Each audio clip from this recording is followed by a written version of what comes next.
So it's just a video about this E-Whoop I made recently, and it's probably not going to be a very long video because this is pretty easy to make in general, but I will say that you'll require a soldering iron obviously to solder on the camera, so this is not something that everyone can do.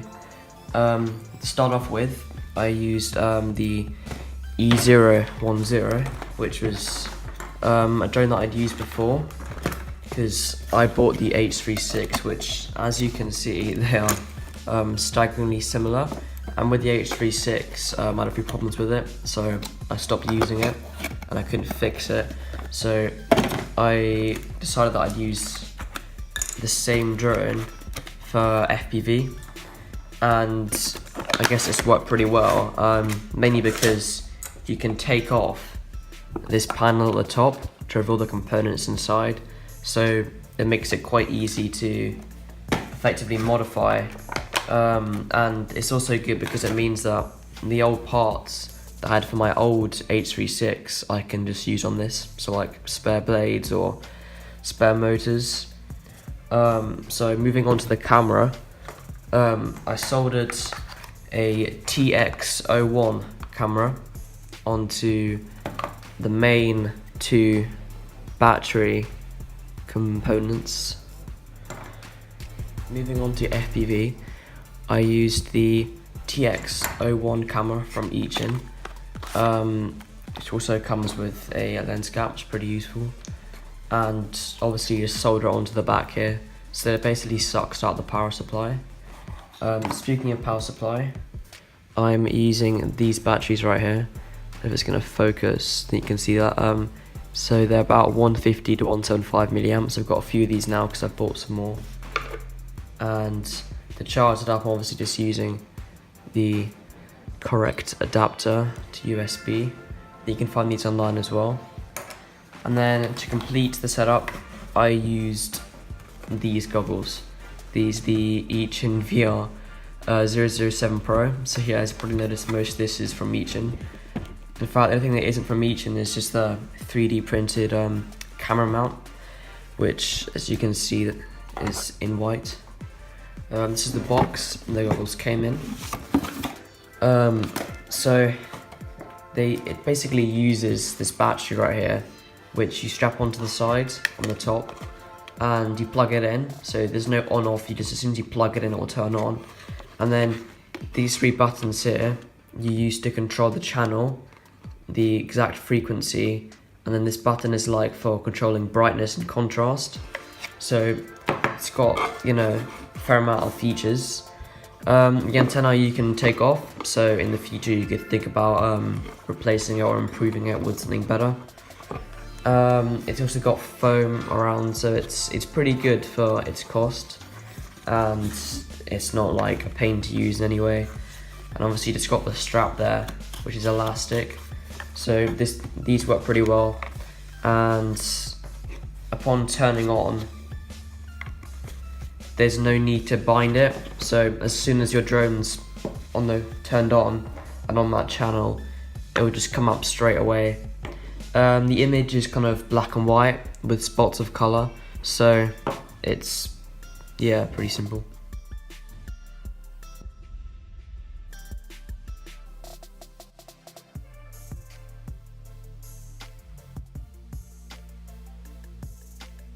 You charge the battery up unusually with a different adapter, so you just use, I'm pretty sure you will have all seen these before, and then you just plug that on the side and USB.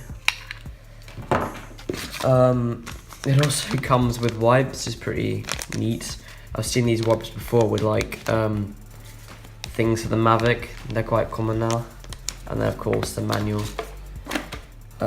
Yeah, and last of all, just to secure the camera in place, I'm obviously using a camera mount and an elastic band, and it kind of works well. I mean, when you have crashes, it will, like, the camera will move and get pushed around, but I've chosen to use it just because it's light, and with drones, small amounts of weight, especially with drones these size, small amounts of weight will just completely change your flight time and the amount of like thrust you'll get.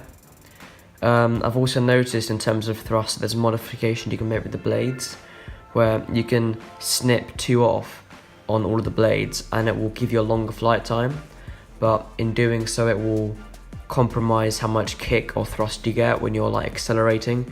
So I've chosen not to do that, just because I've noticed with these drones that especially when the battery gets low, though they do need that extra bit of thrust, so I've decided not to do that. But that's obviously up to you. Last thing to mention is that in terms of pairing the drone with the goggles, I've obviously said that there's those 2 buttons that you use on the goggles, but you can also change the camera's frequency, or channel, sorry, with this button on the top. So it will indicate which channel it's on. I think I'm using 2 or 5 at the moment, but it's good to change it to so you can work out which is the best channel.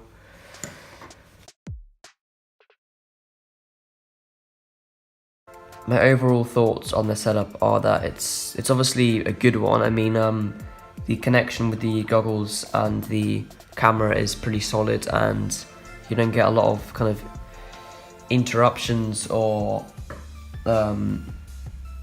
just general breaks in the feed, and that the battery life is pretty decent compared to like Blade Inductrix and other small FPV quads. However, what is quite annoying with this is that the drone itself, just this type of drone specifically, has a pretty poor range.